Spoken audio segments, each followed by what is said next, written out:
repeat. And something like 60%, 65% of children will repeat at least 1 year in their school career. The same then happens at university. So you can get kids at school who are still, you should leave at 18, you can get kids at school at 21. Because they fail. So you get these kids who are being written off completely, but they will respond to this well, in the way that they would never ever read a damn book. Simple science. Okay, just one final suggestion here, and that is that it makes sense to have some kind of record of the sites that we've been to. Because as you go through topics within a syllabus, a course book-based syllabus, there are going to be some which are more interesting and some which are less interesting. And it makes sense to have some kind of record about what we thought of these sites, not least so that we can then give this information to other classes to give them better pointers. So again, I'm not thinking about what you're just doing in your class, but within a school or within an organisation.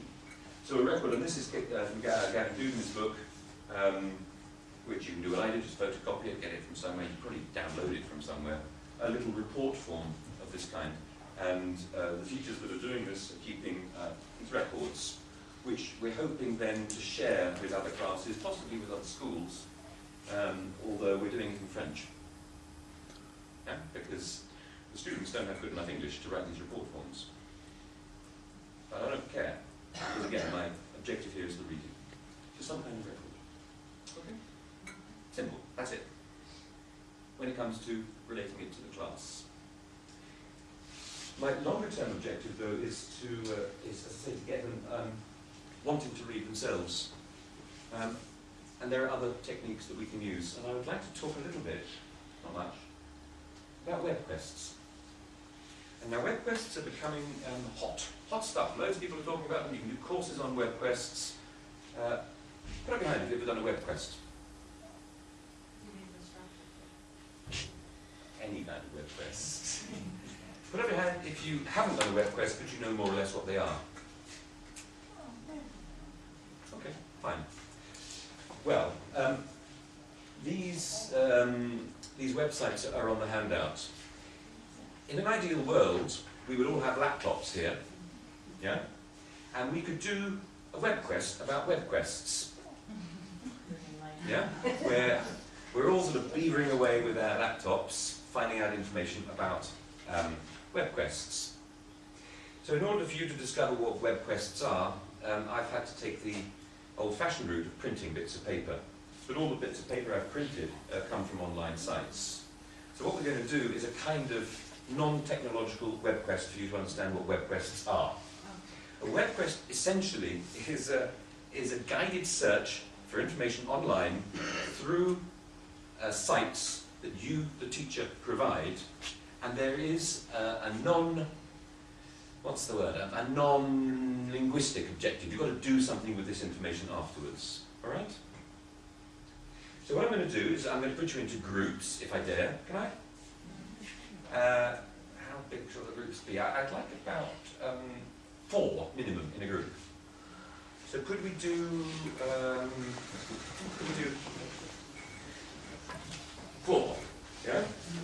And we've got 4, and we've got 5, and we've got 5, that's great, and we've got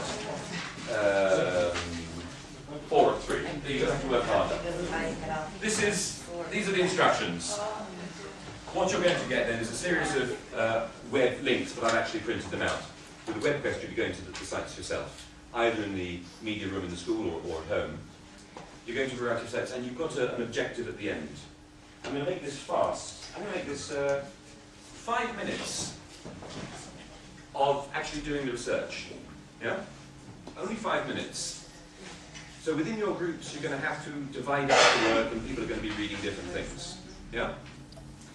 At the end of these 5 minutes, not only do I want you to have shared the information you read, but I want you to rehearse a 30-second. Let's put this another way. When you go to conferences, you should learn something, apart from enjoying yourself and meeting people. You should learn something too. And you should be able to go back into your school, language school, or whatever, and you should be able to demonstrate to your colleagues that you've learned something new. So I'd like you to imagine a situation that you're going to go back into school tomorrow, and your colleagues are going to say, so what did you learn? And you said, I learned about web quests. And you're going to have to, and they say, what's that then? And you're going to have to talk with authority, bullshit, but with authority for about 20 seconds to explain to your colleague what a web quest is. So at the end of 5 minutes, I want each of the people in the group, and you can do it together, to be able to explain in 20 seconds what is a web quest. Do you understand the task? I'm rubbish at instructions, I know that. You've got it, sure? Shall I do some checking here? So each group is going to get 5 websites, which I printed out. I suggest that you just take one each, read them as quickly as you can, and then start talking and sharing the information you've got. Okay? And 5 minutes. This group.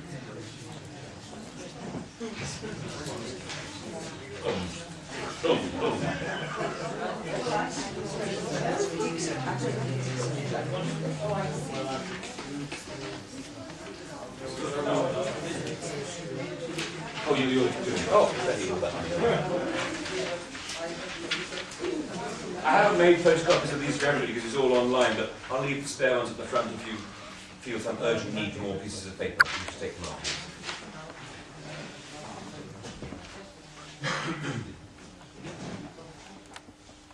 What you've learned, if you've got any idea what it's all about.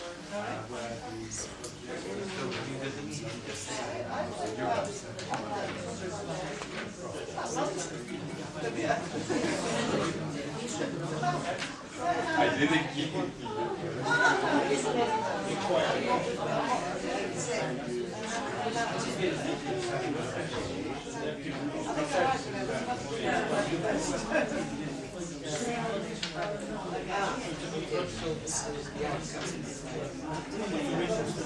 I've got the answer.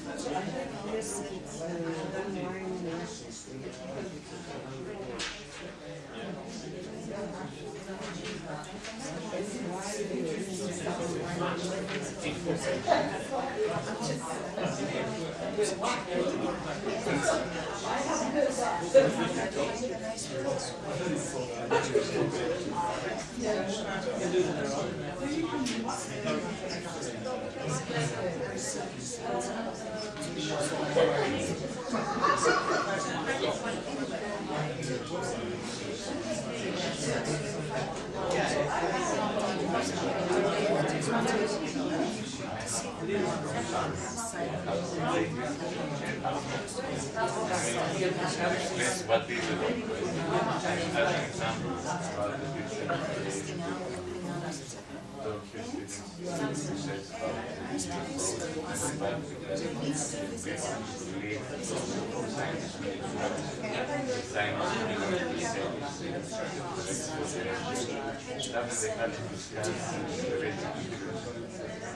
but they had first to check the styles and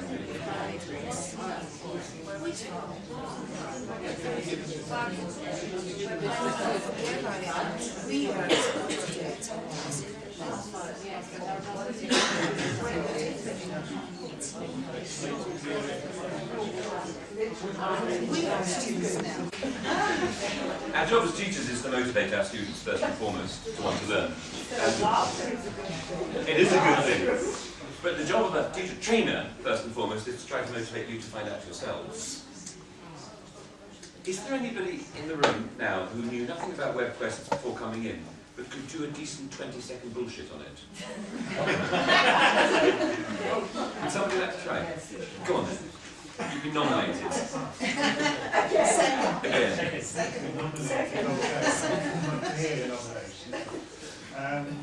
The web quest is where you get the kids to find out information using various sites on the internet and to put it together and do a project, basically. So, That's it. That is it. I mean, the jargon is off-putting. And when I've been asked to describe it, I describe it because you can do it in different ways. Online jigsaw reading. Oh, jigsaw reading. It doesn't have to be jigsaw reading because it could be students doing it individually, but I prefer to set it up so that different students are looking at different things and then bring the information together. But your description is actually better than mine, I'm sure. I just talked for a second or two about these sites. The first site, 13.org, which is for adults working with 13-year-olds, or around that age, is one that I like, and I think I've done some of the information here was from that, because it's got things like, how do you do a web quest if you haven't got online access? How do you do a web quest if you haven't got computers in the classroom, etc. I mean, these kinds of basic questions, and it gives you the answers. We print, yeah. We just print it.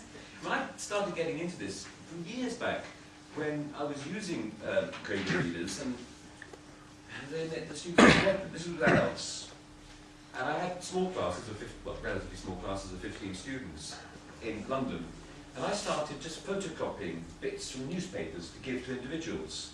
So if I had a Greek student, anything that I saw in the Evening Standard or whatever I was reading about Greece, I'd photocopy. And it was amazing how they wanted to read this stuff, just because it was about their home country. If I knew somebody was interested in football or whatever it might be, I just do this kind of thing. That's how I got into the idea. So 13 gives practical information about how to do it if you haven't got the technology and so on. It's really, people like me are a bit scared of technology, or it's still scared of technology. The next one, webquest.org, is not intended primarily for English language teachers, far from it. It's intended for teachers, because this particular technique is a technique which is being used by subject teachers of all kinds. It's simply an alternative way of facilitating learning, rather than, you know, the traditional teacher lecture kind of thing. So it is the sort of technique which your colleagues teaching science or history or geography or whatever it might be might well be interested in too.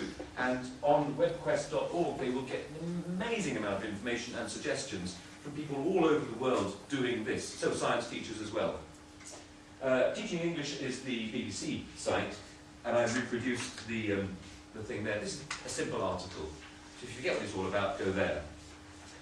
The last site, the Consultants E, this is the website of the company of Gavin Dudeny and his partners, and they run courses, ICT and language teaching. But one of the nice things about this website, I think, is that when you do a course with Gavin and Nikki and his company of this kind, one of the things that you do during the course is you devise your own website. And then you post it up onto this site. So one of those pages there is just a list of web quests that have been devised by people doing these courses. And so they are all devised by teachers like ourselves. Yeah? I don't suggest for a second that you sort of start from scratch and devise your own. You need to practice a little bit. You can either take one from here, it's perfectly legal, it's not theft. The people, the student teachers that wrote these things would like feedback, and the website has links to some of them. So if you've tried their web quest and like feedback on it, you don't have to. Or, I suggest to try it out, you try one of the ones which I've photocopied, one from Pete Sharma's book on blended learning, and one from Jeremy Harmer's book, I forget which book it is, How to Teach English maybe? Mm-hmm. Yeah? Pete Sharma's one is about London. Very simple web quest. You know, you set up a situation, students are going to go to London for a day, they've got to plan